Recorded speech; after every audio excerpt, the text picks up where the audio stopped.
আসছি পরবর্তী খবরের দিকে। বোলপুর থানার অন্তর্গত এক নাবালিকাকে ধর্ষণের চেষ্টা করে 1 বছর 60-এর বৃদ্ধ।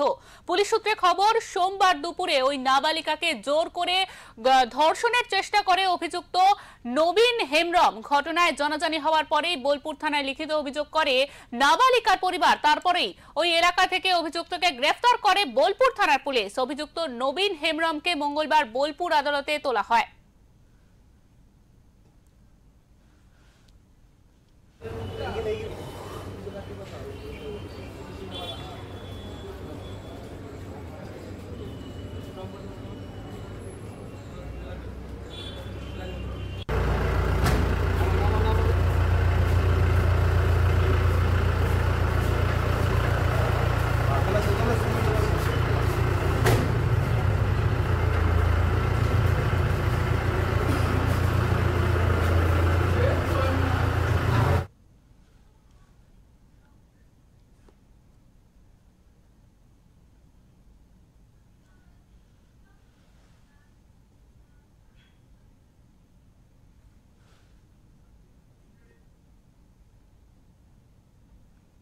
আমাদের সঙ্গে ইতিমধ্যে টেলিফোন লাইনে রয়েছেন আমাদের প্রতিনিধি প্রীতম দাস। প্রীতম, তোমাকে জিজ্ঞাসা করব যে বোলপুরে আবারও গণধর্ষণ বলা যায় না, ধর্ষণের ঘটনা ঘটেছে। একটি নাবালিকার সঙ্গে একটি 60 বছরের পৌর এরকম আচরণ করেছে বলেই তারপরে পুলিশের কাছে অভিযোগ দায়ের হয় এবং তাকে আটক করেছে পুলিশ। পুরো ঘটনাটি কি ঘটেছে এবং কখন ঘটেছে, কিভাবে ঘটেছে, আমাদের সবকিছু জানাও।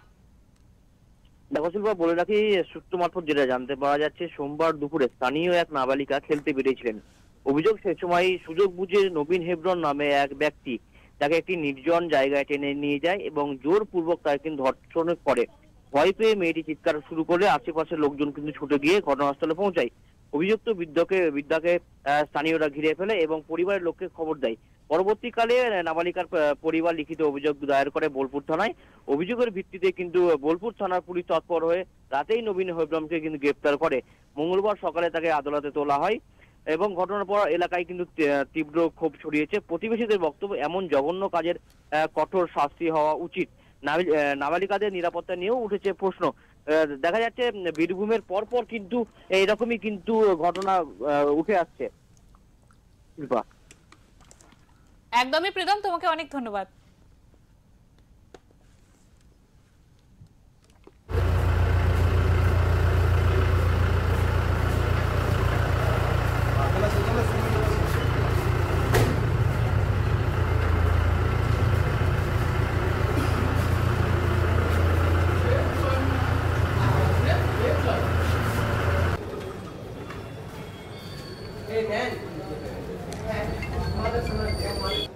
যেটাকে ওই বোলপুর কোর্টে হয়েছে না, তোমার